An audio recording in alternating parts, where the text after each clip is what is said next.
Ya, vamos a comenzar la sesión de hoy haciendo un ejercicio mental.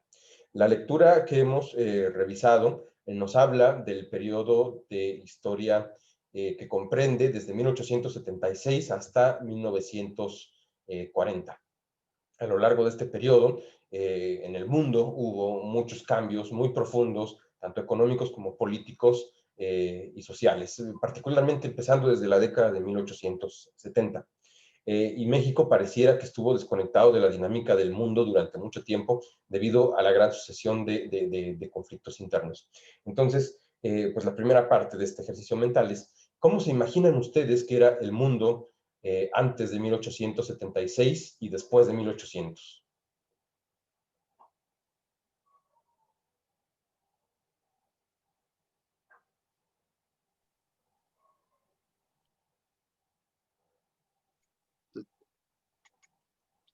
Estaba medio jodido, ¿no? ¿Por qué?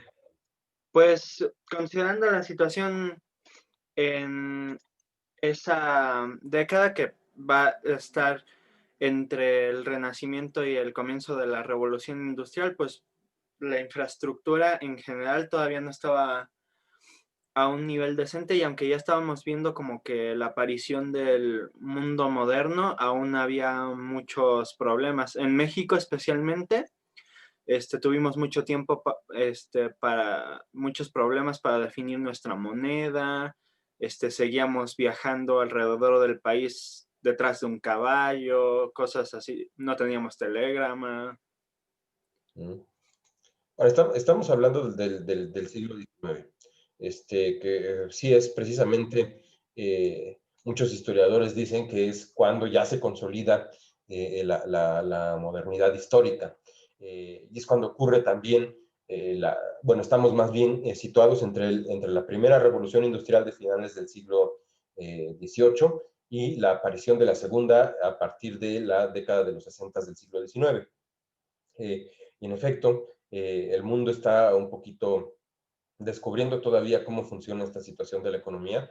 Recordemos que como ciencia, la economía ha nacido apenas en 1776, o se considera que ha nacido en ese momento con la publicación de La riqueza de las naciones de Adam Smith. Pero ya para 1820 ya existen socialistas, que son herederos de la tradición política eh, más liberal y libertaria de la Revolución Francesa. Eh, y es por esta época, antes de que naciera, antes o ya cuando había nacido Marx, pero era muy joven todavía para entender de qué iba toda la cosa, y había pensadores en 1820 que estaban hablando acerca de igualdad en la distribución de la riqueza, igualdad política para todos. Y pues bueno, también lo sabía quienes planteaban las cosas desde el otro punto de vista, ¿no? Quienes apenas descubriendo todas las potencialidades de la revolución industrial, comenzaban a teorizar económica y políticamente acerca de la mejor forma de ordenar el sistema económico bajo el paradigma de lo que después entenderíamos como capitalismo. Eh, entonces es una etapa ya no embrionaria para esta forma de producción mercantilizada, pero sí el mundo apenas va encontrando el orden político y social que era necesario para la consolidación de este nuevo sistema global. Pero el siglo XIX también se caracteriza por ser un siglo muy convulso. Y hay historiadores incluso que señalan eh, que el siglo XIX no acabó en 1900, sino que acabó en 1918, cuando el fin de la Primera Guerra Mundial pone también un punto final a toda una época de expansionismo imperialista y ahí es cuando alcanza su maduración el modo de producción capitalista. Entonces nos enfrentamos a un mundo en el cual la dinámica de crecimiento y de expansión económica atraviesa intereses políticos muy fuertes, intereses políticos que se van materializando a través de conflictos bélicos, sobre todo en Europa. Eh, digamos, la gran fase de los movimientos transformadores de las guerras transformadoras que le han dado forma al siglo XX y XXI. En realidad comienza a finales del siglo XVIII, en 1750, cuando se desata el primer conflicto considerado como una guerra mundial en todo sentido, que es la Guerra de los 7 años, donde estaban ahí metidos Alemania, el Reino Unido, bueno, los estados alemanes, el Reino Unido, Francia, y lo que después sería Estados Unidos. Entonces pues es una guerra también ya intercontinental, una guerra a gran escala, justamente por cuestiones sucesorias y políticas muy grandes en Estados Unidos, en el Reino Unido, que acabaron afectándole al continente americano debido a que era también un conflicto colonial. Después la guerra de independencia de Estados Unidos, después la guerra de independencia de Haití, después las guerras napoleónicas, luego los grandes levantamientos liberales entre 1830 y 1848 en Europa. Después sucesos como la guerra de Crimea, la guerra franco-prusiana, la guerra austro-prusiana, la guerra de los Boxer en África, no, creo que la guerra de los Boxer fue en China, no, sí fue en África. Pero bueno, después la guerra del opio era la que estaba buscando en China, que hizo que los británicos adquirieran control de Hong Kong y lo mantuvieran hasta 1997. Todo este proceso de expansión militar y territorial, y todos estos conflictos también políticos muy fuertes que fueron sucediéndose, narran también la historia primigenia del liberalismo político, que es una doctrina que surge en contraposición a las ideas feudales de la era premoderna, del absolutismo ilustrado y de la centralización del Estado, que corresponden más bien a un modo de producción medieval, feudaloide, y digo feudaloide porque a partir del siglo XVII, después de la colonización de América, comienzan a haber también desarrollos primigenios de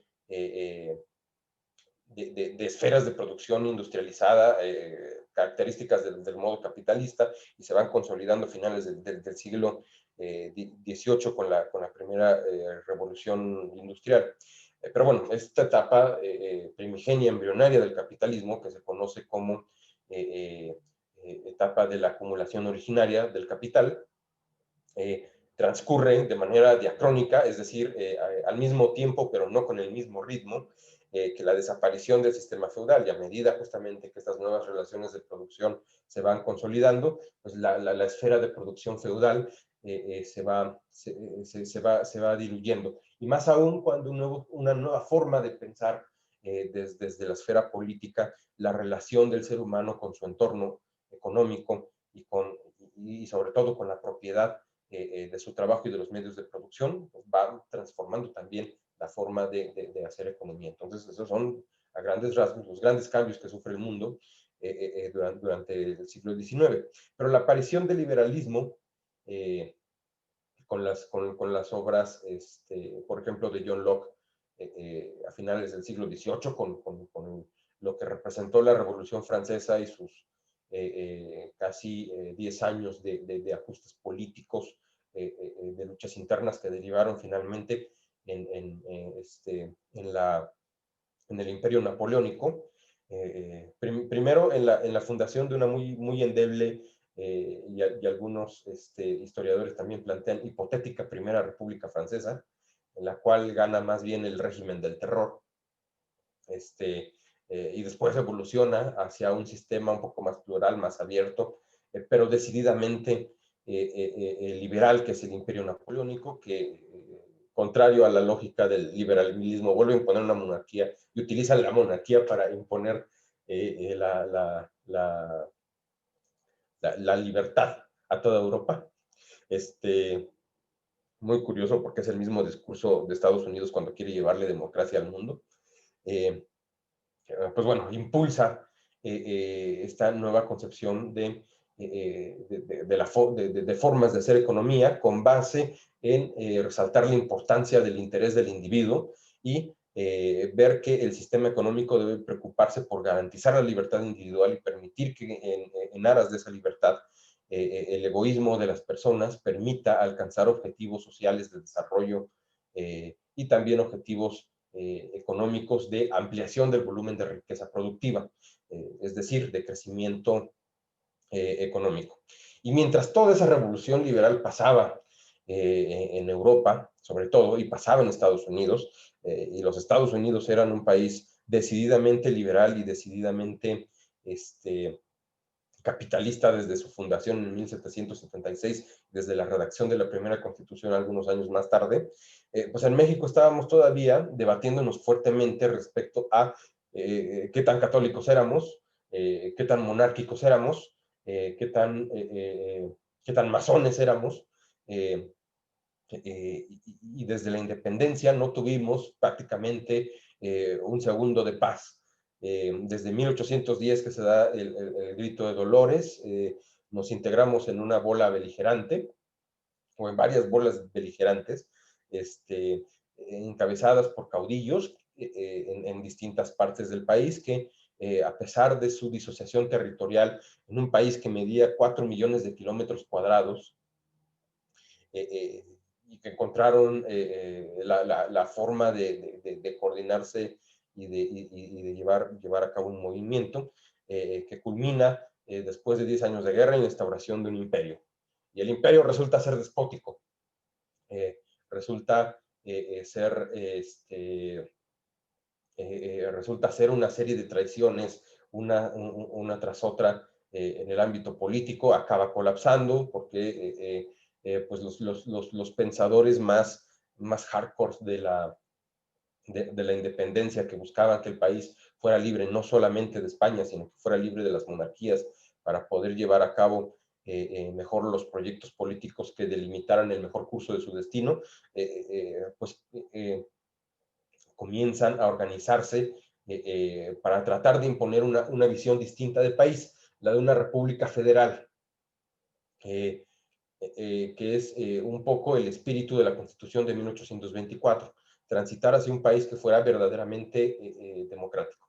El problema es que la historia económica de ese primer periodo del siglo XIX también es convulsa, porque cuando se van los españoles, se van con todo y dinero y se van con todo y capital, entonces dejan a México en una situación muy endeble en la cual solamente aquella población criolla que había decidido no migrar a la península o que de alguna forma se veía beneficiada por un nuevo cambio de régimen, veía algunos cauces para recuperar o llenar los vacíos de inversión que habían dejado los peninsulares.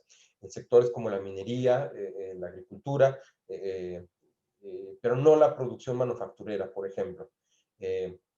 Y no fue hasta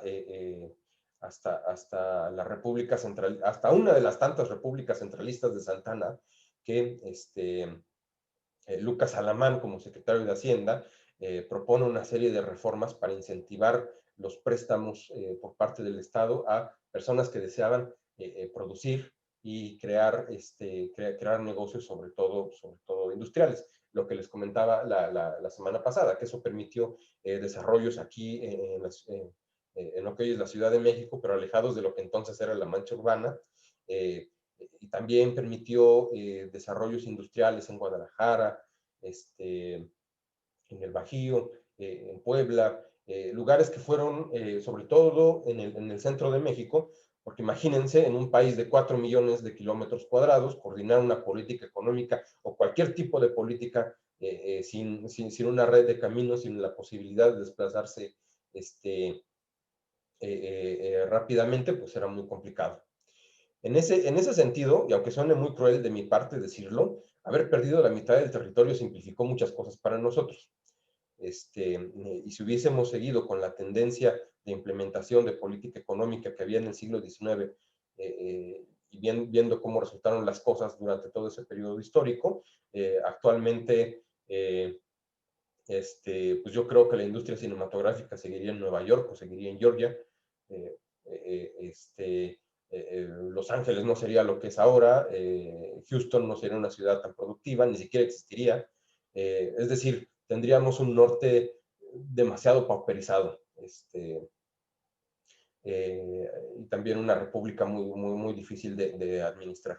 Pues bueno, todas estas tensiones políticas internas que hubo en México, pues fueron también el escenario perfecto para, para que después fueran dándose las condiciones bajo las cuales perdimos ese territorio y no perdimos otras cosas porque, pues por suerte, eh, también en algún momento, pero ya se fue a finales del siglo XIX, se quisieron independizar los yucatecos, todavía en la revolución había ese sentido, esa sensación independentista.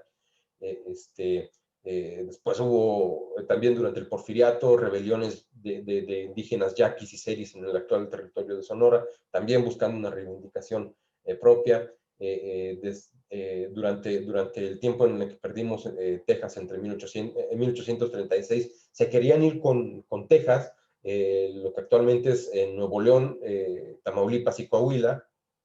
este, eh, Zacatecas se quiso independizar también, entonces lo que hizo Santana para evitar que se independizaran es quitarle la zona más fértil del estado, que es actualmente Aguascalientes.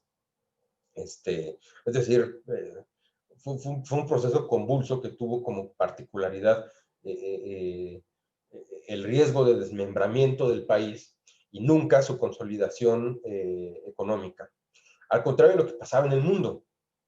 Después de las grandes revoluciones liberales de 1848, comienzan en Europa, por ejemplo, a consolidarse lo que después van a ser las grandes potencias industriales, es decir, montados en la segunda revolución industrial, eh, que permitió el desarrollo de inventos como el ferrocarril, el motor de combustión interna, las redes telegráficas.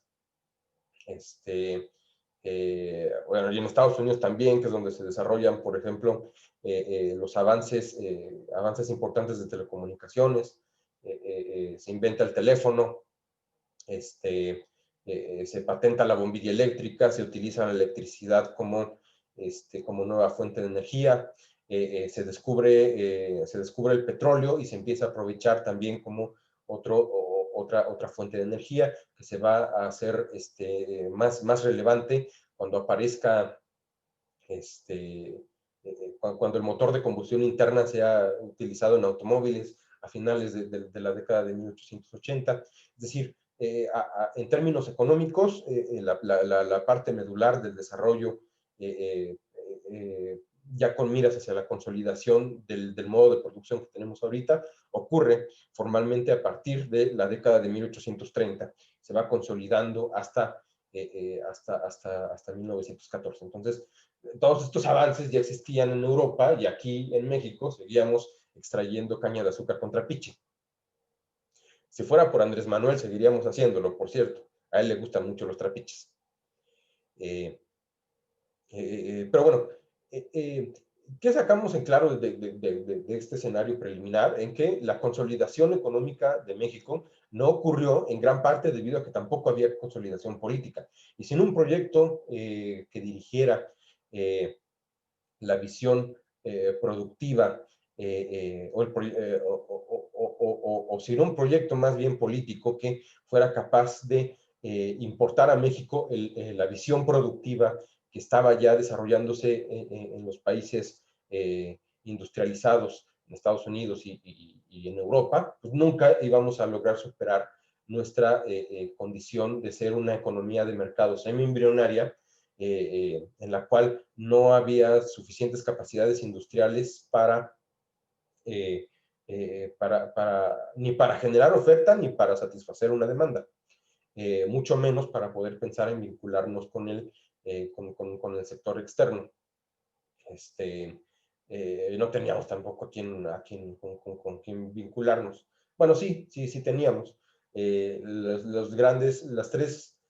Los tres principales socios comerciales de México en el siglo XIX eran España, Francia y Reino Unido.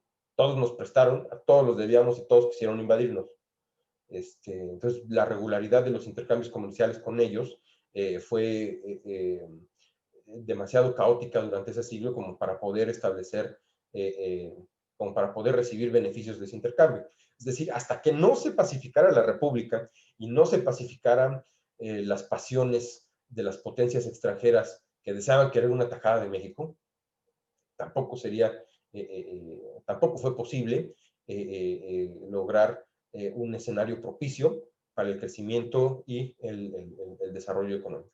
Entonces, en ese panorama, tanto externo como interno, es como llegamos a 1867, que es cuando cae el imperio de Maximiliano y se establece ahora sí la República, la República de Juárez, la administración de Benito Juárez, que dura hasta que muere en 1872. Se reelige varias veces.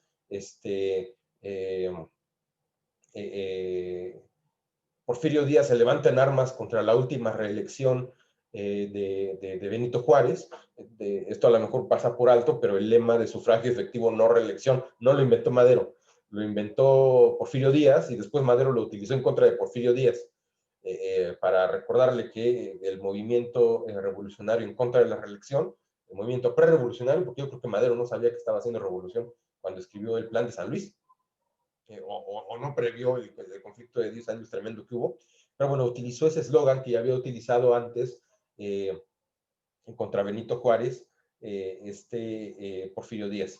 Pero bueno, Benito Juárez La Palma, fallece en Palacio Nacional. La Constitución del 57 establecía que quien tenía que subir al poder en caso de ausencia súbita del presidente era justamente el presidente de la Suprema Corte, que era en ese entonces Sebastián Lerdo de Tejada, un jurista prominente. A él se le deben también algunas de las leyes de reforma, la famosísima Ley Lerdo, por ejemplo, pero un político muy poco hábil, con sus problemas también personales. Se conocía también, tenía fama de ser alcohólico, de ser mujeriego. Recibe al país todavía resintiendo las secuelas de la última guerra importante que fue la guerra contra el imperio de Maximiliano, todavía en condiciones económicas deplorables. Nadie quería prestarle dinero a México por la cuestión de que no pagaban, y si pagaban, pagaban poco, y después encontraban que estallaba una guerra que servía como excusa para que dejaran de pagar. Entonces, desde algún tiempo era difícil asegurar empréstitos. Los últimos grandes empréstitos que recibió México y todavía durante, al gobierno de la República fueron más bien empréstitos en especie, en armas, que los Estados Unidos le dieron a Melchor Ocampo y le dieron a Benito Juárez para combatir. Y eso también cuando Estados Unidos estaba en plena guerra civil. Un poco también para frenar la posibilidad de que los estados confederados pudieran permear ideológicamente la situación endeble de México. No habrían podido porque pues, porque Maximiliano era demasiado liberal, aborrecía la esclavitud y todos estos temas que hacen saltar de alegría a los conservadores blancos de Estados Unidos. Bueno, a partir de ahí no hubo más opciones de financiamiento. Tampoco ni los ingleses, ni los franceses, ni los españoles iban a atrever a establecer con regularidad relaciones financieras con México, justamente por todo un siglo de experiencias de estarles prestando y ver que el gobierno mexicano no pagaba. Incluso, pues hay que recordar, los primeros que le tendieron una mano amiga a México después de la independencia fueron los británicos, que llegaron acá con reconocimiento diplomático y llegaron también con un crédito muy jugoso para que el primer imperio pudiera comenzar a subsistir. Mala aventura, se fueron los ingleses con todos sus capitales, pero se quedaron los extractores mineros, se quedaron los empresarios mineros que hicieron su agosto con la riqueza de metales preciosos en México, y siguen haciendo su agosto hasta el momento. Después llega Joel R. Poinsett, el famosísimo embajador estadounidense, después de la caída del primer imperio, y lo que hace es también llegar con el dinero por delante, ofrecer créditos, y comenzar ahí a operar cuestiones truculentas para debilitar al gobierno de México y debilitar también sus lazos con los territorios del norte, que le eran muy complicado gobernar. Entonces, llegamos en 1876 con Sebastián Lerdo de Tejada terminando un periodo presidencial que sirvió para continuar la estabilización del país, pero que no tuvo grandes avances en términos económicos. Lo que sí hay que reconocer es que esta dupla de Juárez y de Lerdo pudieron pues, consolidar las reformas emprendidas, las grandes reformas liberales que venían emprendiéndose desde la década de 1850 en México y que habían sido entorpecidas por la interferencia de los conservadores, que no cesaron en su interés de establecer en México otra monarquía y de rescatar de nuevo los valores tradicionales del país católico, con una iglesia fuerte, con valores muy tendientes hacia preservar el estatus social de las clases dominantes, no capitalistas, sino tal vez terratenientes o tal vez herederas de oscuras líneas de la nobleza novohispana.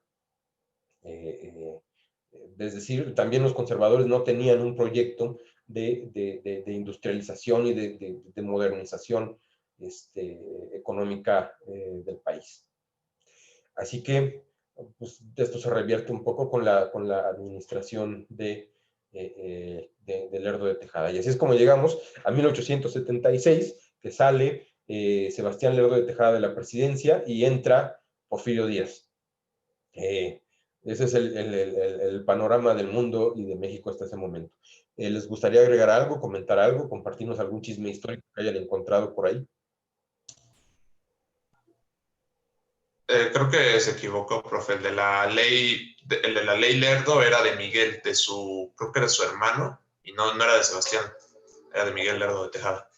Oh, pues muchas gracias por el dato.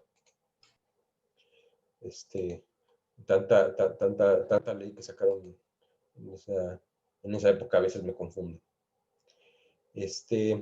Muy bien, muchas gracias, Gustavo, por el dato.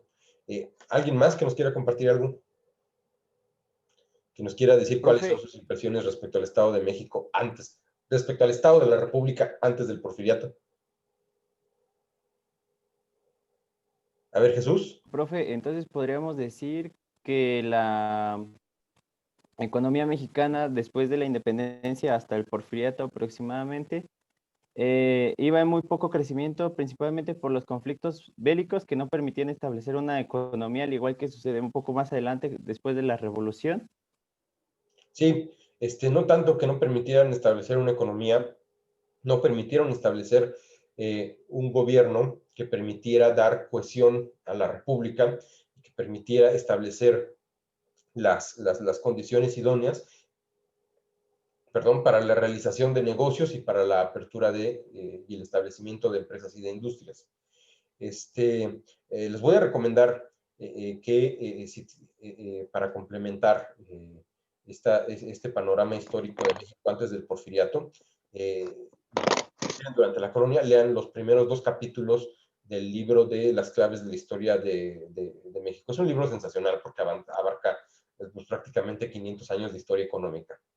Hay otros libros, naturalmente, más pesados, oscuros y siniestros, que también ofrecen mucha información, aunque ahorita pues, no recuerdo ninguno en particular. Pero si gustan, pues tienen a su disposición el de las claves económicas de México para poder enterarse con un poquito más de rigor de qué fue pasando.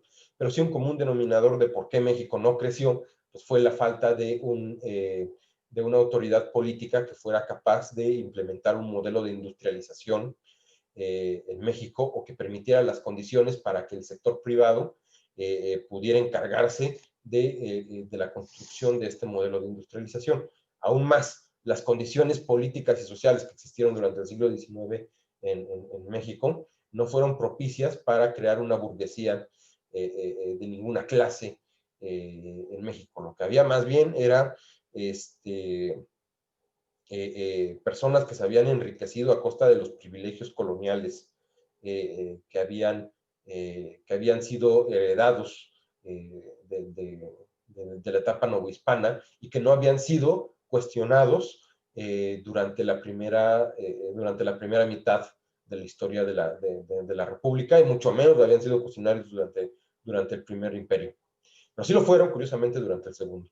El imperio de Maximiliano fue muy interesante porque los conservadores lo trajeron para hacer que fuera esto el idilio de los privilegios, y acabó siendo también un gobierno de reformas liberales. Que bueno, pues al final Maximiliano no podía negar la cruz de su parroquia, no podía negar el hecho de que pues, él también venía de una familia monárquica, de una tradición monárquica, y quería modelar un país monárquico, pero ilustrado. Entonces, pues, había cosas que no podían ser superadas, ni siquiera en el terreno económico. Pero sí, gran parte de por qué México no tenía industria, pues era la falta de un proyecto político que permitiera encauzar, orientar y proteger el desarrollo de la industria. Yari.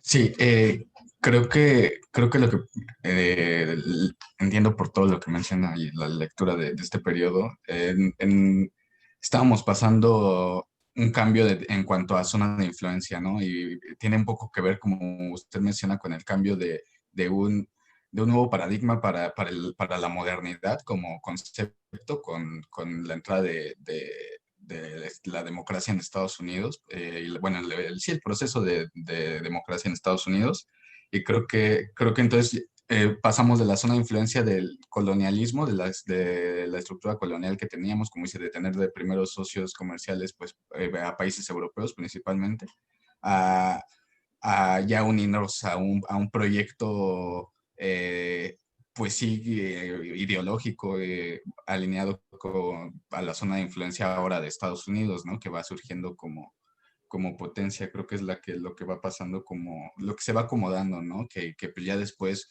pues seguimos, ¿no? Creo que seguimos en esa etapa de neocolonialismo en el que pues Estados Unidos se impregnó mucho en la estructura pues económica y de todo aspecto aquí en México, ¿no? Que pues ya después el mismo Porfirio Díaz pues menciona, ¿no? Esta frase tan famosa que siempre nos encanta repetir a los politólogos, de tan cerca, tan lejos de Díaz, tan cerca de Estados Unidos, ¿no? Cerca de Estados Unidos, sí. Y, pues, esta dinámica pues va ocurriendo justamente hasta principios del siglo XX, porque también Porfirio Díaz estaba enamorado de los franceses y pues, buscó todo el apoyo que pudo de aquel lado, no pudo negarse tampoco a la influencia británica, que sobre todo quería proteger intereses comerciales, intereses mineros. Pero bueno, al final nos fuimos destetando de Europa y nos fuimos volviendo dependientes de Estados Unidos. Muy buen punto para poder comentarlo al analizar la etapa del porfiriato. Pues bueno, llegados a este punto, ya llevamos como media hora de clase, formalmente, porque lo primero fueron los avisos parroquiales. ¿Quieren tomar un descanso o nos vamos de filo? Descanso, por favor. Ok. Bueno, pues vamos a tomarnos un descanso de aquí a las 8:10. Estírense, coman algo, despejen, y regresando continuamos con el monólogo. Bueno, con el diálogo, porque resulta muy aburrido si solo es monólogo. Bueno, los espero a las 8:10. Sí.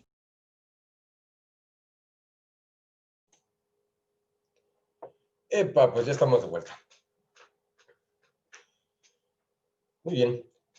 ¿Alguno de ustedes ubica lo que es una acumulación originaria?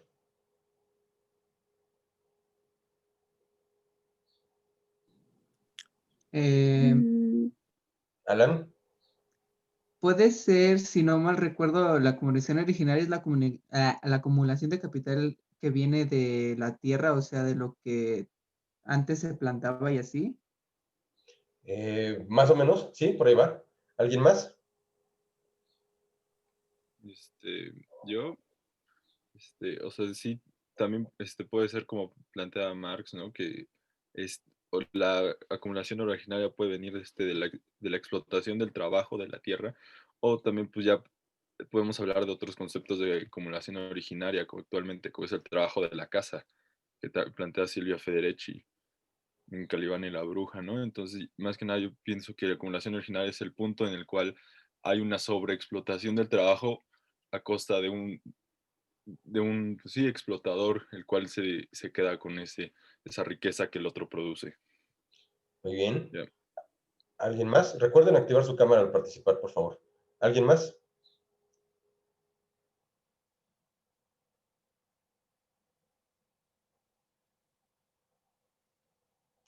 Bueno, pues redondeo las ideas de Alan y Manuel. La conclusión es que un proceso de acumulación originaria de capital es un proceso de apropiación de los factores productivos, o más bien del patrimonio productivo y también del excedente que genera la propiedad de este patrimonio productivo. Es decir, sí, es apropiarse del trabajo, pero también es apropiarse de los medios para producir. Cuando Marx habla en el capítulo sexto del Capital de la apropiación del trabajo, nos remite a cómo al final en las etapas finales del feudalismo, ya por el siglo XVI y XVII, en Inglaterra había tierras comunales, tierras que eran todavía explotadas por comunidades enteras, y entonces llegan los primeros capitalistas y dicen, estos que no están sujetos a un señor feudal, me los voy a traer, les voy a quitar sus tierras y voy a empezar a explotarlas y voy a empezar a pagarles a estos campesinos por trabajar sus propias tierras. ¿Les suena conocido eso? Eso pasó también durante el Porfiriato. A lo mejor ya no tiene caso que haga la pregunta, pero la voy a hacer. ¿Fue el Porfiriato una etapa de acumulación originaria de capital en México? No. ¿Por Sí. qué? A ver, Alan dijo que no. ¿Por qué no? No, nada más estaba jugando. Mal hecho. Deneb, ¿por qué sí?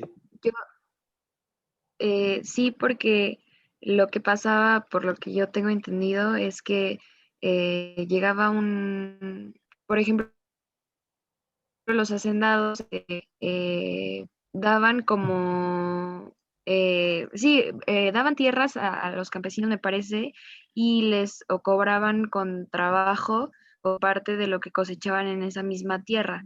Entonces, pues sí, esas tierras terminaban siendo impagables para los campesinos y pues sí era como un verdadero problema lo que relacionaba. Muy bien. ¿Puede haber esquemas de acumulación originaria que no tengan que ver con el trabajo agrícola?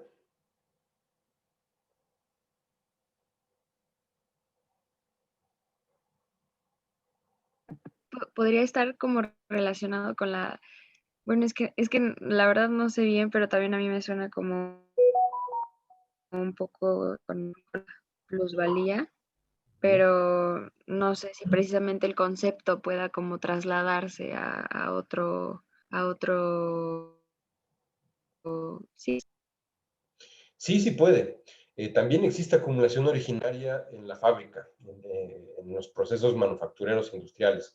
Y ese proceso de acumulación originaria ya pasa justamente por la apropiación no solo de los medios de producción, es decir, no solamente de integrar en una empresa de manera vertical un grupo de talleres o de producciones manufactureras de baja escala, sino hacer eso y además establecer regímenes de explotación de los trabajadores fabriles que se les puede pagar un salario de 8 horas, pero a ellos se les obliga a trabajar 14. Puede haberlos. Existió en México un esquema de acumulación originaria dentro de las industrias manufactureras.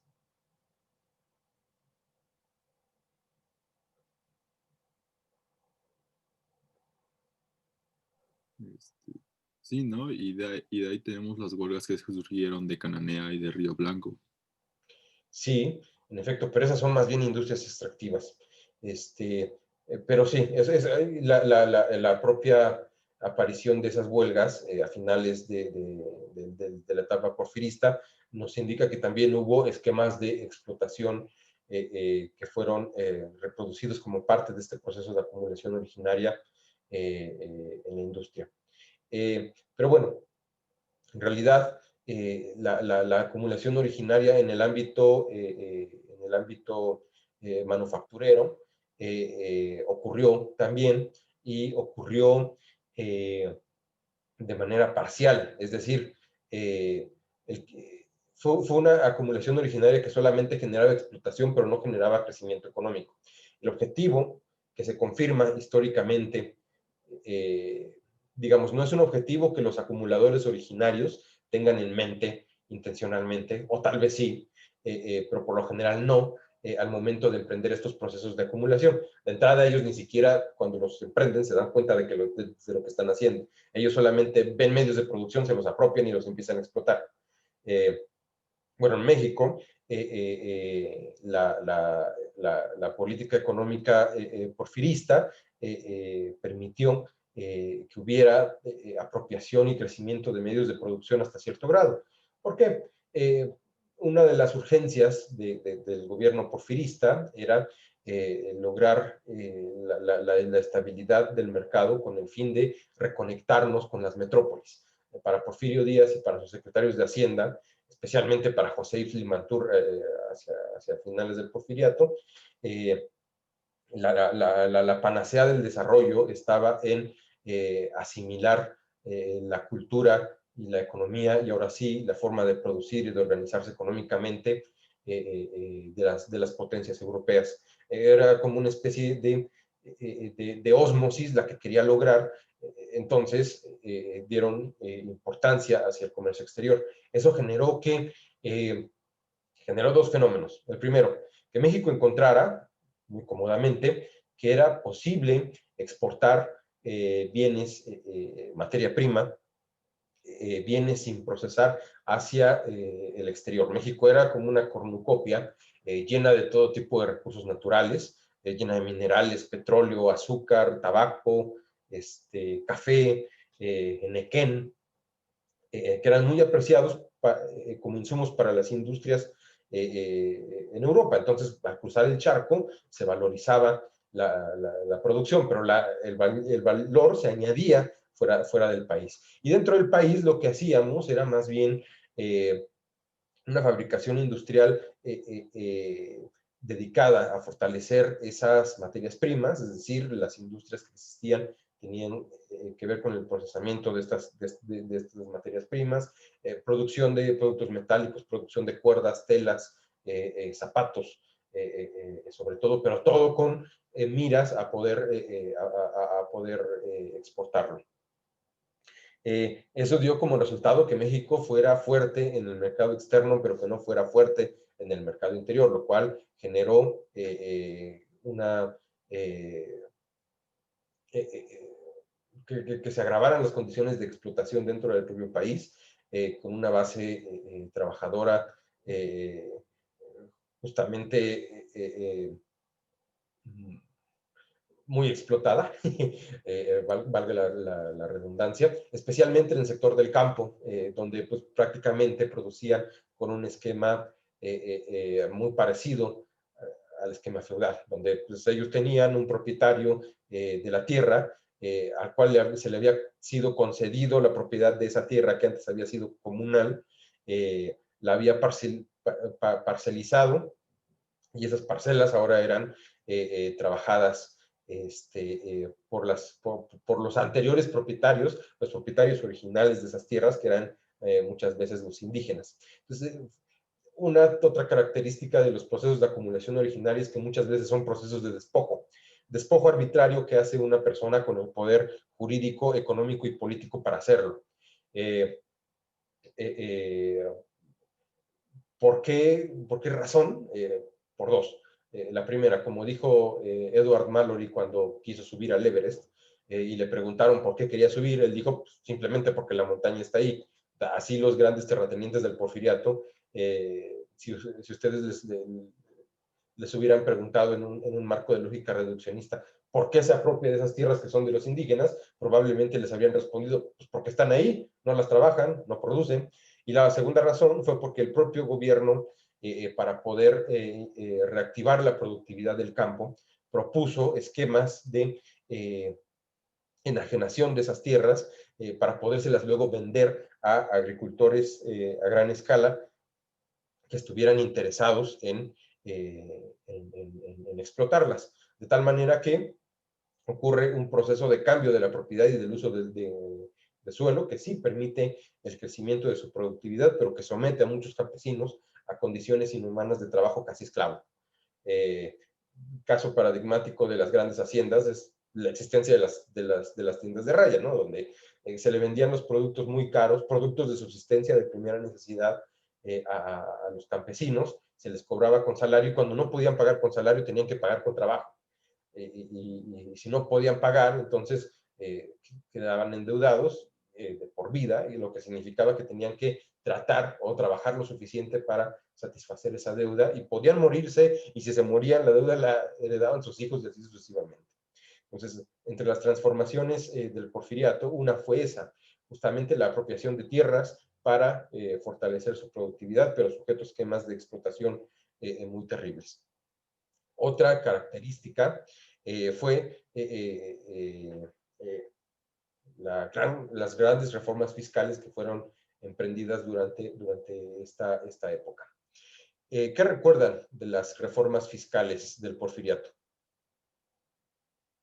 Deneb, a ver. Bueno, es que justo como estaba hablando de las tierras, había notado sobre los títulos de propiedad, la cantidad y esto, y bueno, es lo que quería comentar. Oh, ya. Que bueno, entre los años de 1889 y 1908 hubo la transferencia de patrimonio de tierras públicas también a manos privadas con 9.500 títulos de propiedad, lo cual significó 44 millones de hectáreas. Y bueno, eran en su mayoría terrenos baldíos, sin embargo también había eran terrenos de labradores sin títulos, pues, los cuales fueron también despojados y pues hubo esta enajenación de predios. Y bueno, o sea, lo que también marca la lectura es que a pesar de que sí, o sea, este periodo está muy marcado por esta como enajenación de tierras, también hubo muchos propios que subdividieron sus tierras voluntariamente. Entonces, bueno, esa fue una parte. Y estas tierras ociosas provocaron pues obviamente el crecimiento de la industria, sobre todo marca la azucarera, la pulquera y la enequenera, esa no sé bien qué es. Y bueno, o sea, bueno, es lo que quería comentar. Muy bien, muchas gracias, Denia. Fue una participación muy buena. Una de las condiciones también necesarias, casi indispensables para el desarrollo de una economía capitalista o al menos industrializada, es la definición de límites de la propiedad, es decir, poder decir qué es lo que me pertenece a mí, qué es lo que le pertenece a otros. En el caso del porfiriato, la definición de títulos de la propiedad sobre las tierras fue también una argucia muy mañosa, porque los indígenas que no tenían la capacidad para entender lo que implicaba jurídica y económicamente la definición de estos títulos, no pudieron beneficiarse de ellos, a pesar de que de la noche a la mañana sus tierras eran vendidas en ocasiones por precios ridículos.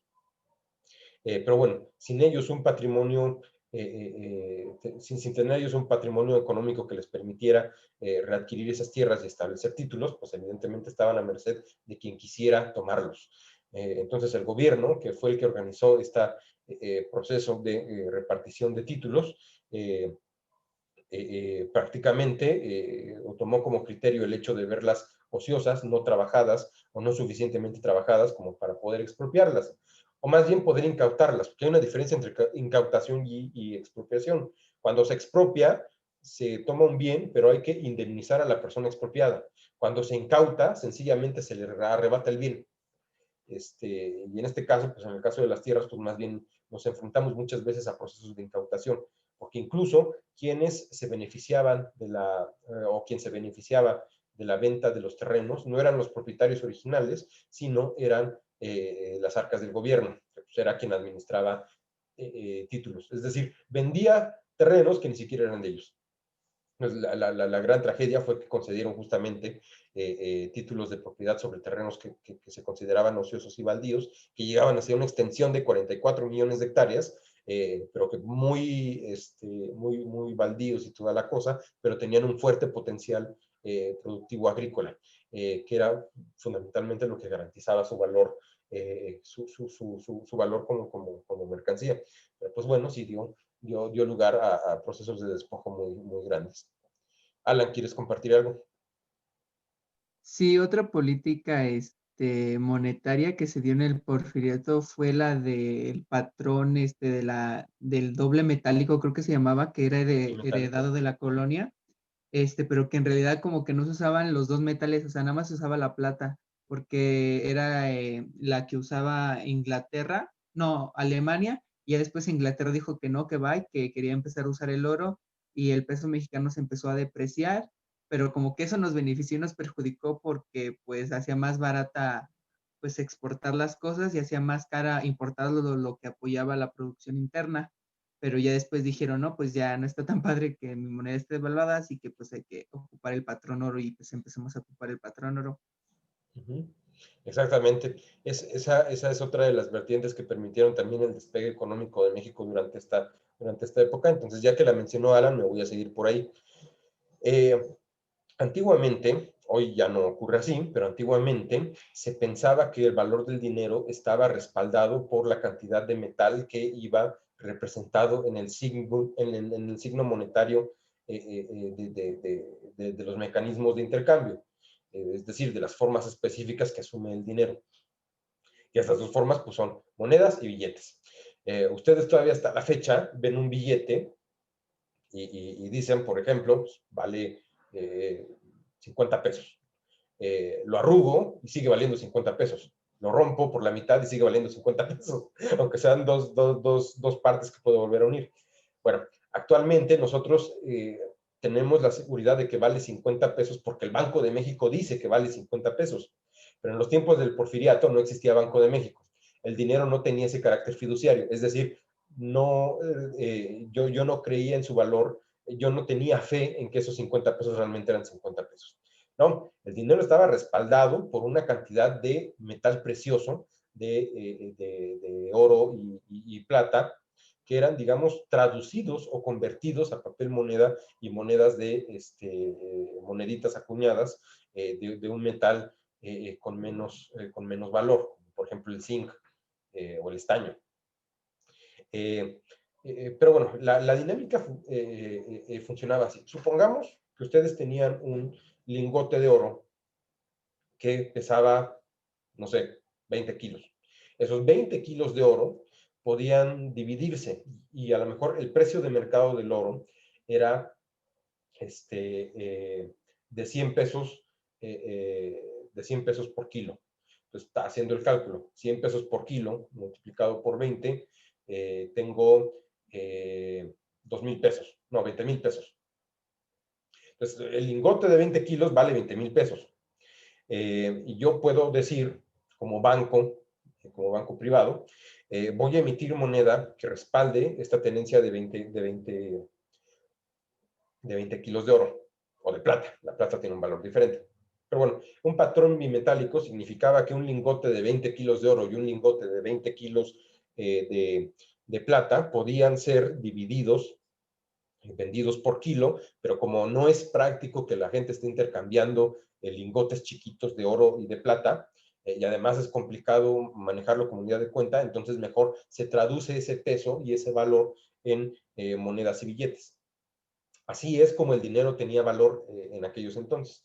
El patrón bimetálico implicaba que todo el dinero en circulación podía ser cambiado por una cantidad igual de oro y plata. El problema, ¿cuál era? Justamente que la plata comenzaba a devaluarse más rápido que el oro. Entonces, el patrón bimetálico era un consenso monetario que existía durante el siglo XIX digamos, todo el mundo occidental.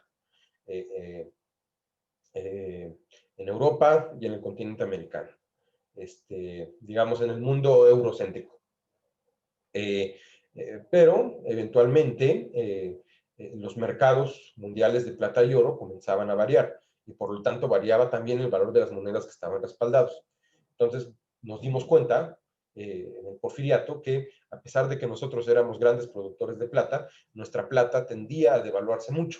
Que eso tenía, como bien apuntaba Alan, un pro y un contra. El pro, una moneda depreciada, impulsa las exportaciones, nos ayudaba a consolidarnos en el mercado externo.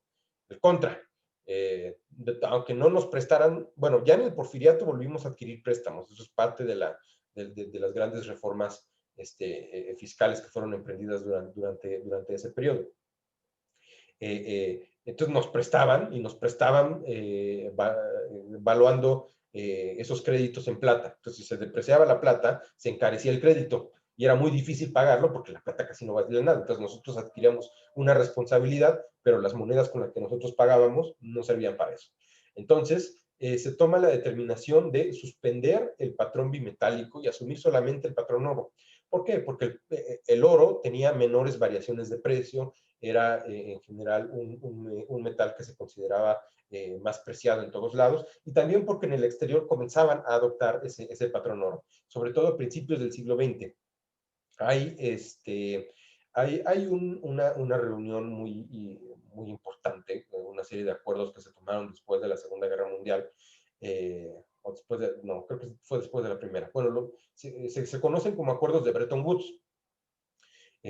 Ya realizados bien entrado el siglo XX, ahí es cuando confirman esta tendencia que van teniendo los países de utilizar al oro como patrón que respaldaba el valor del dinero. Pero bueno, fue el resultado de que a finales del siglo XIX y a principios del siglo XX, cada vez más países fueran abandonando los patrones bimetálicos y adoptar el oro.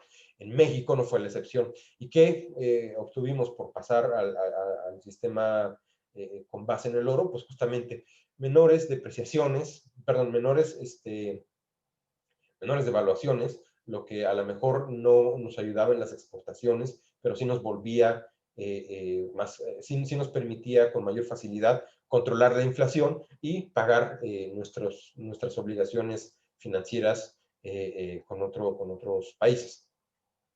El problema es que, a pesar de haber adoptado esta política, durante el principio del Porfiriato, todavía cuando se utilizaba el patrón metálico, era complicado llevarla a cabo y utilizar medidas para controlar la inflación con base en la circulación de billetes. Cuando menos existía esta noción de que los billetes representaban una cierta cantidad de metal precioso que los bancos tenían que mantener en sus reservas. El problema es que no había bancos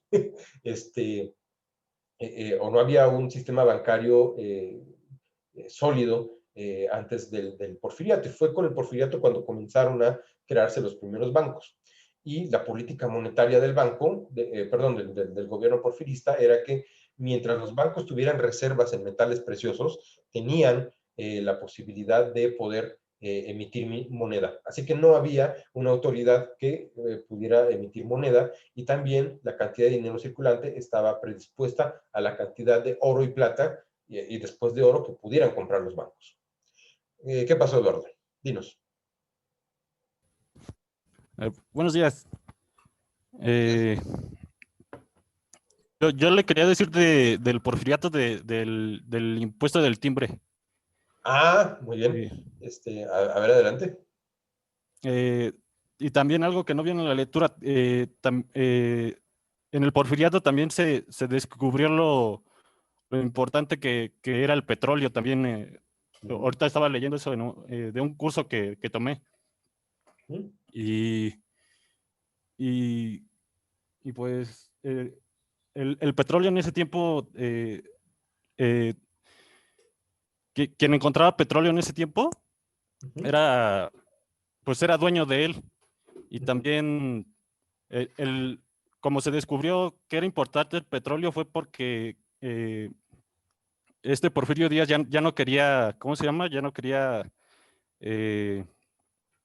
importar para los ferrocarriles, ya no quería importar el ¿cómo se llama? El carbón, lo que encontró en el petróleo que pues había mucho petróleo en México. Y eso era lo que le quería compartir. Muchas gracias. Voy a retomar primero lo que comentas del impuesto del timbre, porque quería desde hace un momento hablarles de las reformas fiscales del porfiriato, y me va a pasar después al petróleo. Desde el principio del porfiriato, pues, ustedes saben, el general recibió un país muy convulso, con finanzas públicas desastrosas, profundamente endeudado, y sí, ya a la vez sin poder obtener nuevos créditos. Para poder estabilizar, más bien, para poder acceder a nuevos créditos era necesario primero estabilizar las finanzas públicas, reducir el déficit de gobierno que durante mucho tiempo había sido destinado al financiamiento del ejército, con justa razón, un siglo de estar peleando, y también de poder regularizar el cobro de impuestos. De entrada, hubo una transformación en la forma de cobrar impuestos y de realizar administraciones tributarias. La primera de ellas es justamente la supresión de los impuestos de alcabalas. Estos impuestos venían existiendo desde la época colonial y se habían fijado con el objetivo de homogeneizar el desarrollo económico de las diferentes provincias de la Nueva España. Es decir, básicamente era un instrumento para evitar que existieran provincias demasiado ricas, más bien que la riqueza fuera equitativa, que la generación de riqueza fuera equitativa entre todos. Pero bueno, si eso no era posible, si no era posible estimular el desarrollo mediante esa forma, pues al menos obtener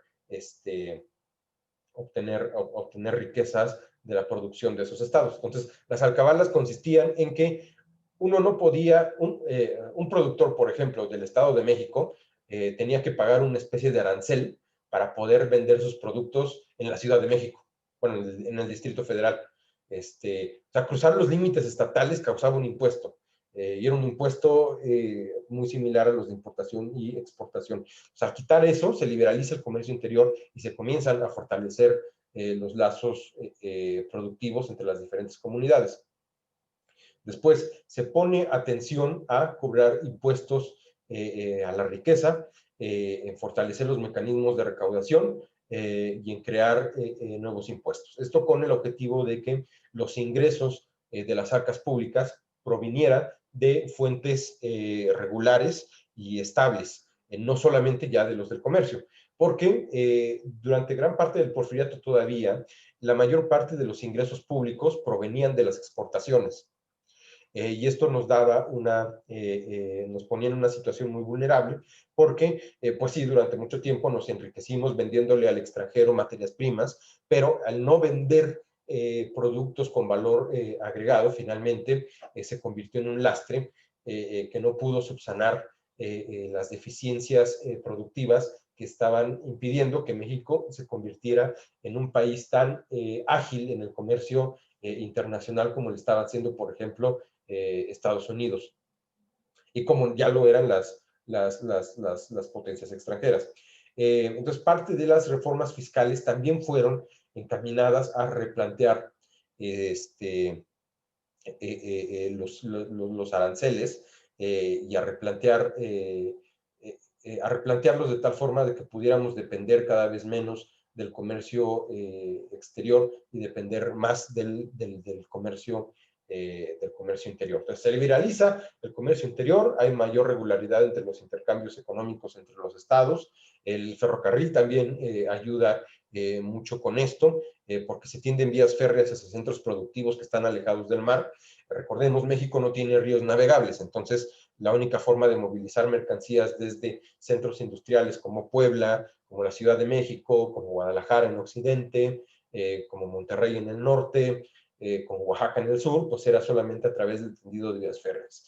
y la mayor parte de las vías que fueron tendidas durante ese primer momento convergían todas en el norte, pero tenían como puntos de salida los principales centros de exportación, que eran Ciudad Juárez, Veracruz, Acapulco, Manzanillo, Minatitlán, Coatzacoalcos, Tampico.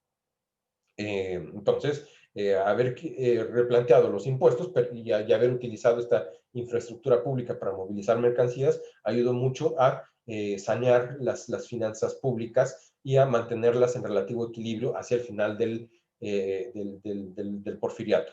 Se plantearon también un manejo de impuestos de importación y exportación que permitió la liberalización del comercio, una mejor conexión con el resto del mundo, pero a la vez protegiendo a la industria interna, es decir, desincentivando las importaciones. Deneb, ¿quieres comentar algo? Sí, quería comentar sobre, bueno, al principio lo que estaba diciendo sobre el cambio de la política fiscal. No solo fue con el impuesto del timbre, también se gravaban los tabacos, alcoholes, ciertos textiles. Y sí, o sea, totalmente como lo de la línea ferroviaria, o sea, solo como para delimitar un poco como el tamaño del crecimiento, o sea, pasamos de tener 665 kilómetros, o sea, de línea férrea en 1878 a 19.748 kilómetros. Y bueno, sí, o sea, totalmente que eso es lo que marca el comercio interno, lo que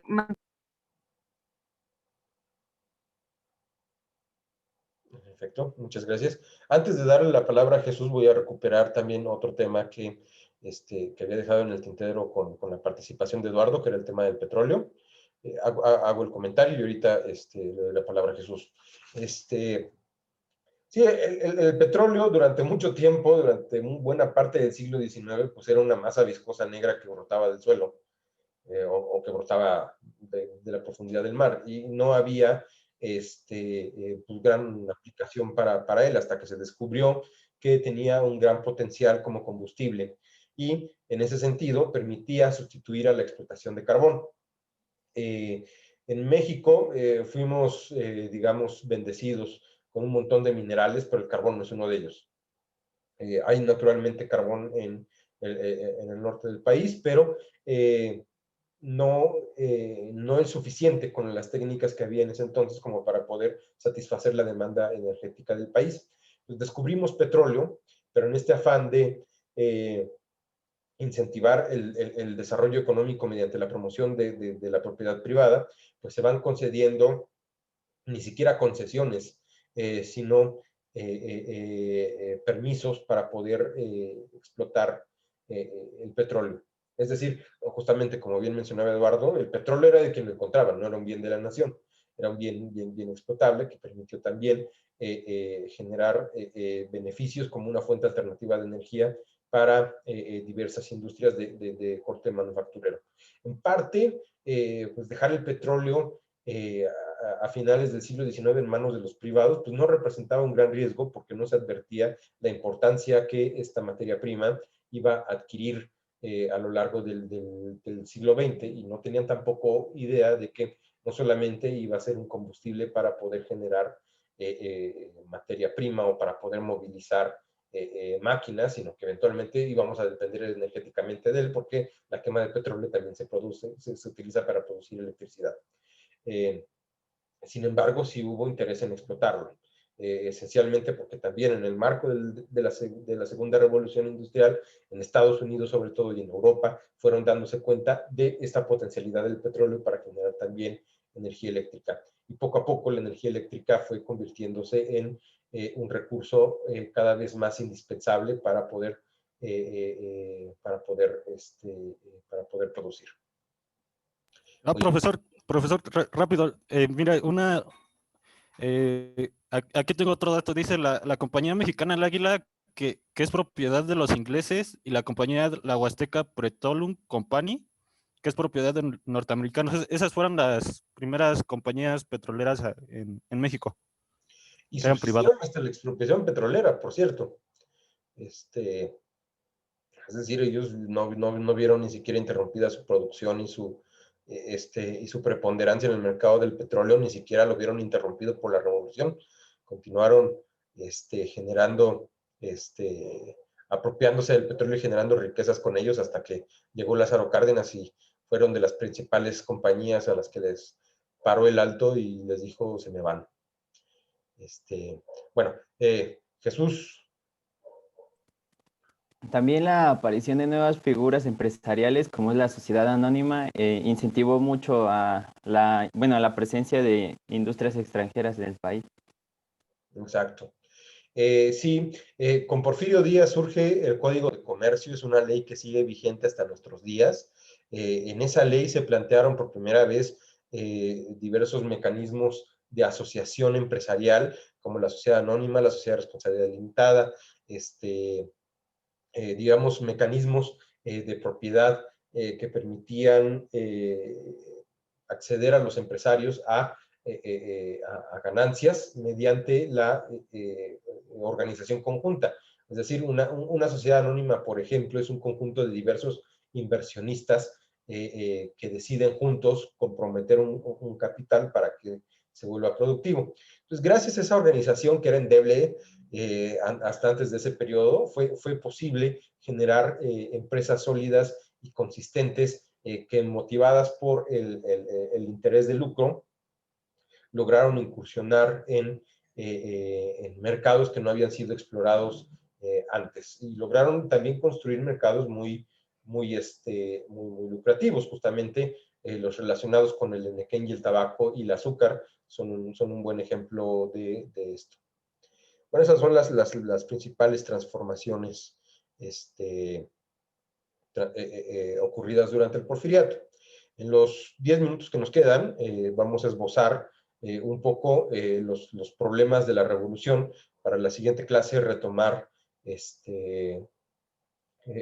a partir de la década de 1920, y me queda bien eso porque puedo entroncar esa parte de la exposición con lo que vamos a ver sobre el modelo de industrialización por sustitución de importaciones. Si alguien necesita retirarse antes de las 9, puede hacerlo. Yo voy a concluir la clase a las 9, pero de todas formas, pues ya saben ustedes que si se pierden algo lo podrán consultar más tarde. Entonces, el porfirismo, con su dinámica de acumulación originaria, generó desigualdades, generó crecimiento, generó riqueza, pero no generó equidad y no generó justicia social. La inexistencia o la imposibilidad de generar todo esto terminó dando como resultado a la revolución, que fue un movimiento político en contra de un gobernante que había permanecido casi 40 años en el poder, 36 años en el poder, con muy pocas alternancias. Es decir, no fueron 36 años corridos, hubo 2 presidentes, uno de ellos fue Manuel González y el otro no me acuerdo, que justamente relevaron al general Porfirio para darle esta sensación de que había democracia, y que más bien Porfirio se había eternizado en el poder porque el pueblo así lo quería. Pero bueno, estalla la Revolución Mexicana y el gobierno queda abruptamente interrumpido. Sale todo el gabinete de Porfirio Díaz y comienza a haber un montón de administraciones subsecuentes. Me parece que el primer presidente después de Porfirio Díaz fue Manuel de la Barra, después un montón de gente. Tuvimos un presidente por 45 minutos y no sé si sabían este dato, pero bueno, él fue ya después, él no fue antes de Madero. Tuvimos aproximadamente 11 presidentes entre Porfirio Díaz y Madero. Después ya Madero gana las elecciones de 1911 y comienza a gobernar. Esta primera parte de la revolución es una transformación política, es una transformación de régimen político más que transformación de régimen económico. Madero, que a su vez era un hacendado, pues no cuestionó las formas de organización económica que existían desde el porfiriato. El principal interés de estos primeros revolucionarios era simplemente cambiar a la figura que estaba dentro de la presidencia. Y tampoco durante esta etapa hubo gran impulso a las políticas económicas. Después, en 1913, llega la decena trágica y es cuando viene gobierno de Pedro Lascurain, Victoriano Huerta traiciona a Madero, pero Victoriano Huerta era el secretario de Guerra y Marina, pero el secretario de Gobernación de Madero será Pedro Lascurain, y la sucesión presidencial ahí estaba dicha de que si faltaba el presidente, subía el vicepresidente, pero no había vicepresidente, pues al no haber vicepresidente, subía el secretario de Gobernación. Entonces, lo que hizo Victoriano Huerta fue decirle a Pedro Lascurain, tú que eres secretario de Gobernación te conviertes en presidente, tu único acto de gobierno va a ser convertirme a mí en secretario de Gobernación para que cuando tú salgas de la presidencia, yo pueda llegar a ser presidente. Y así fue como Victoriano Huerta llegó a ser presidente sin ningún tipo de elección, utilizando más bien una prebenda constitucional que en virtud de ser el secretario de Gobernación en solo 45 minutos le permitió ser presidente. Eso fue la única aportación a la historia de México de Pedro Lascurain. El pobre después salió de la presidencia y cayó en el olvido. Pero después de la decena trágica y de la ascensión de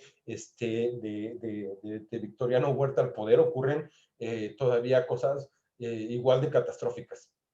Bueno, más catastróficas incluso, porque ahora el país se mete de lleno en una dinámica de conflicto bélico a gran escala.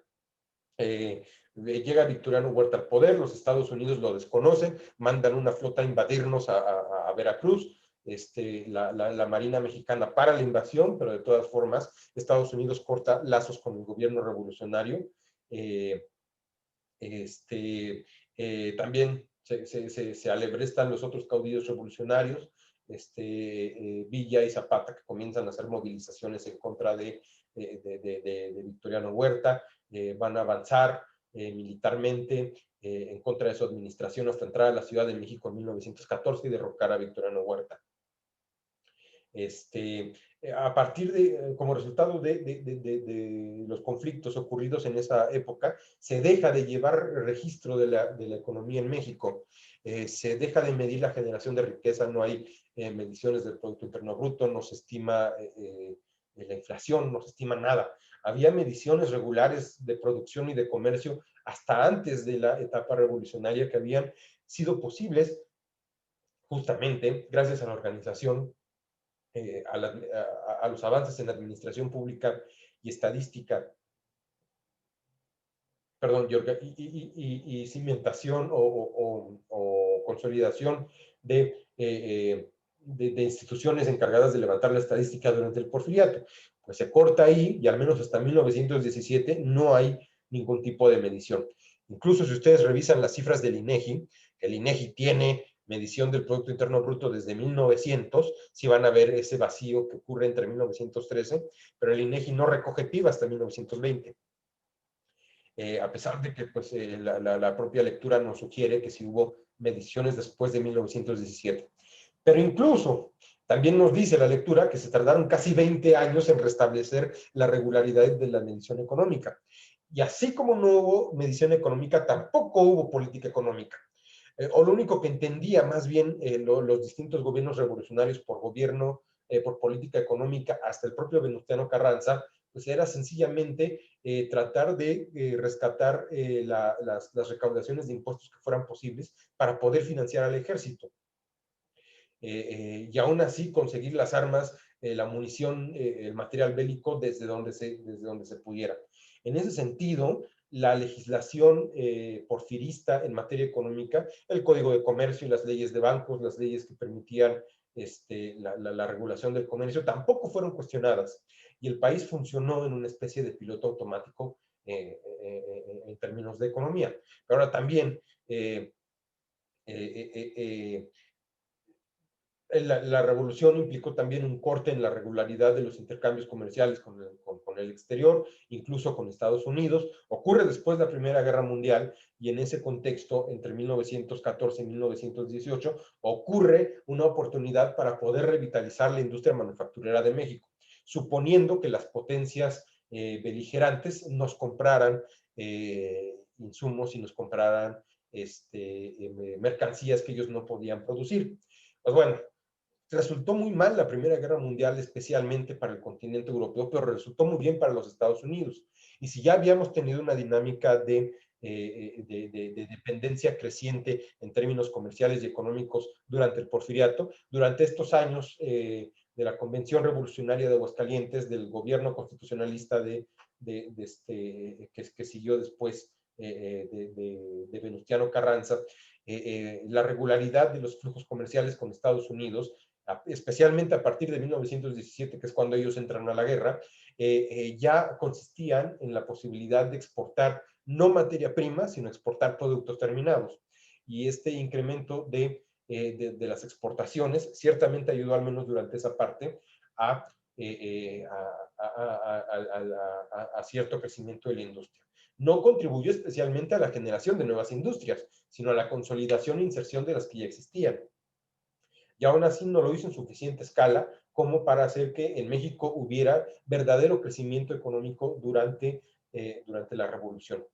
Pero también hubo profundas transformaciones económicas como resultado de la promulgación de la Constitución de 1917. Se reconocen los movimientos obreros en el artículo 123 y se establecen los derechos altamente progresivos de los trabajadores, derechos que no se habían planteado ni siquiera todavía en la Rusia postimperial que estaba convirtiéndose en la Unión Soviética. No se habían planteado, al menos políticamente. Comenzaron a plantearse jurídicamente hasta 1921 en la Unión Soviética.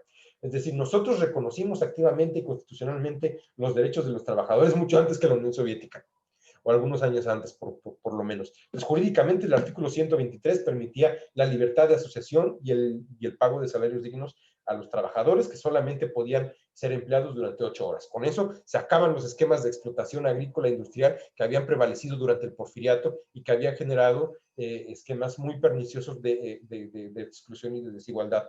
Se reconoce, muy importante, en el artículo 27, la propiedad originaria del Estado sobre los recursos naturales.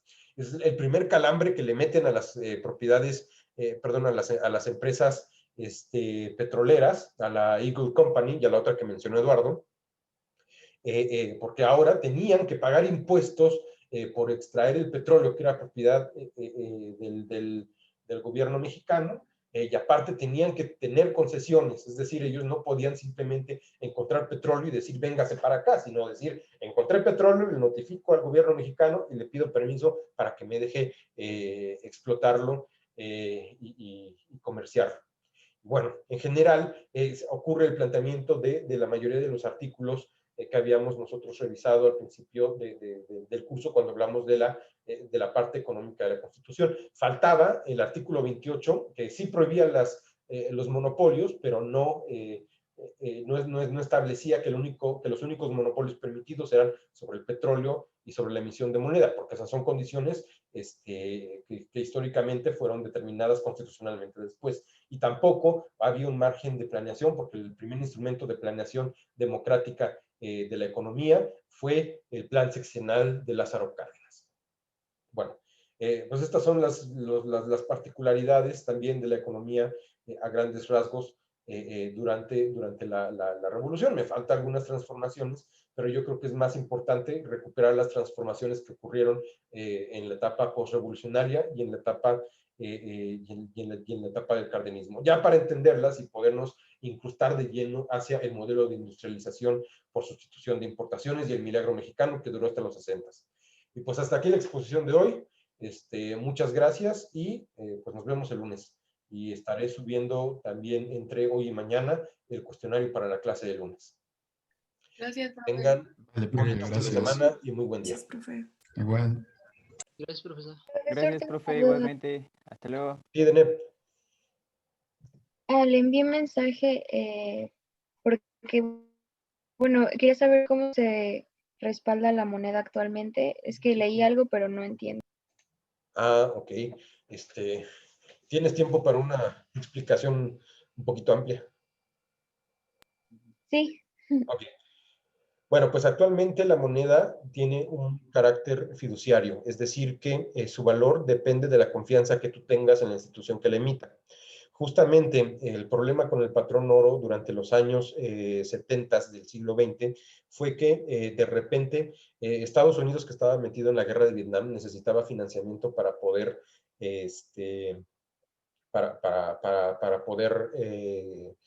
impulsar su gasto militar.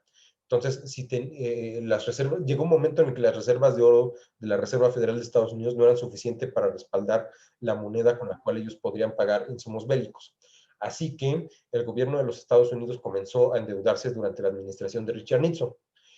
Pero ni siquiera ya con la deuda era suficiente hacer frente a gastos militares que imponía la guerra de Vietnam y aparte financiar la política pública del gobierno de Estados Unidos. Entonces comenzó a haber señales de inflación. Además, en todo el mundo había ya signos de una gran crisis económica causada por, de nueva cuenta, un conflicto de sobreproducción manufacturera.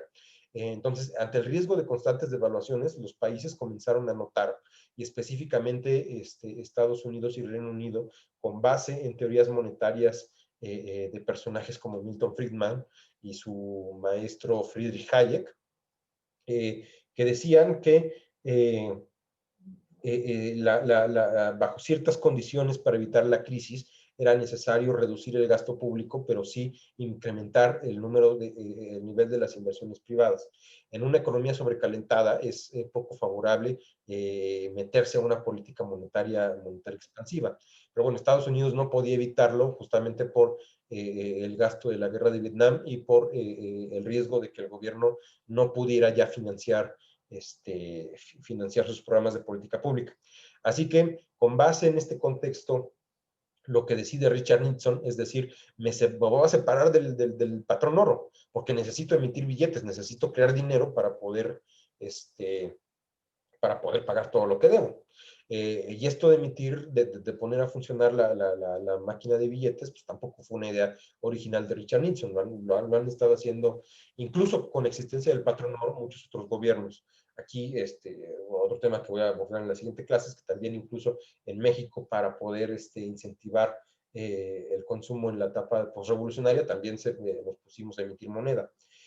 Pero bueno, el problema con el patrón oro es que te impone un límite al número de moneda que tienes que expandir. Y también para poder incentivar procesos de inversión y procesos de gasto público con dinero que del cual no te alcanza ni con créditos ni con oro, pues lo tienes que hacer expandiendo la masa monetaria más allá de las reservas de oro.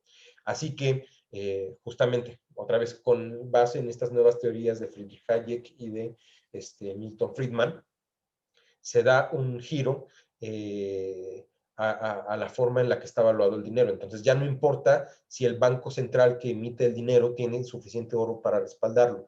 Lo que importa es que ellos se den, digamos, un paso de gigante en términos de confianza con el público y le diga, voy a hacer que un billete de $5 valga $5 aunque no tenga oro para respaldarlo. ¿Y cómo lo voy a hacer? ¿Quién sabe? Pero esto vale $5. Y no te voy a decir ahora cómo sé que vale $5, pero tú me tienes que creer que vale $5. Entonces el pueblo estadounidense dice, bueno, pues eres la autoridad monetaria del país industrialmente más desarrollado del mundo. Aunque no me digas por qué mis $5 valen eso, yo te creo. Y así pasó con el resto de las monedas después de la caída del patrón oro en los años 70. Ya había ocurrido, digamos, había países que ya no utilizaban el patrón oro desde mucho antes. En México lo estuvimos utilizando casi hasta la década de los 80 y también nos mudamos a esta situación, a esta condición de dinero fiduciario, justamente para poder flexibilizar nuestra política monetaria y un poco emparejarla a la de otros países. Pero fundamentalmente se debe a que el valor del dinero actualmente es una cuestión de fe, con todas sus letras, debido a la no existencia del patrón oro. No quiere decir exactamente que esta fe no tenga sustento, sí lo tiene, y es que la cantidad de dinero, la cantidad del valor del dinero sigue estando anclada a una condición de mercado, que ahora es el valor del dinero como mercancía. Y lo vamos a ver más adelante cuando recuperemos modelo ISLM.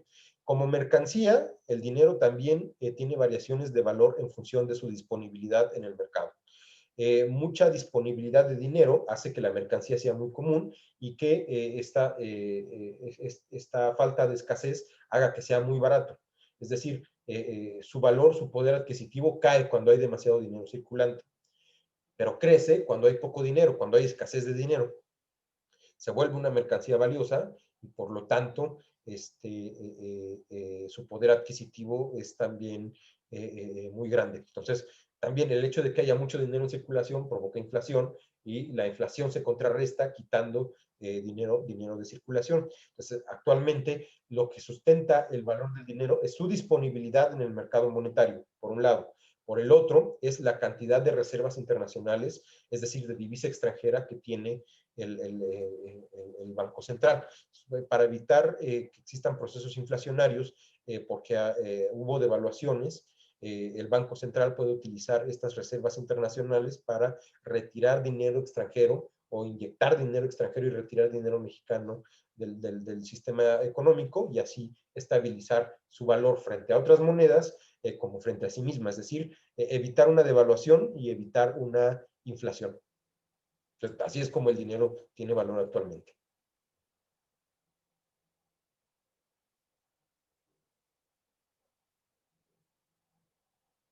¿Me enrollé con algo o quedó claro? Wow, sí está un poco complicado. Ok. Bueno, de todas formas vamos a recuperar esta explicación cuando veamos modelo ISLN. Me alegra mucho que tu curiosidad te haya motivado a quedarte unos minutos más después de la clase. Gracias por explicar, prof. No hay de qué. Nos vemos. Bueno, pues si ya no hay otra duda, nos vemos.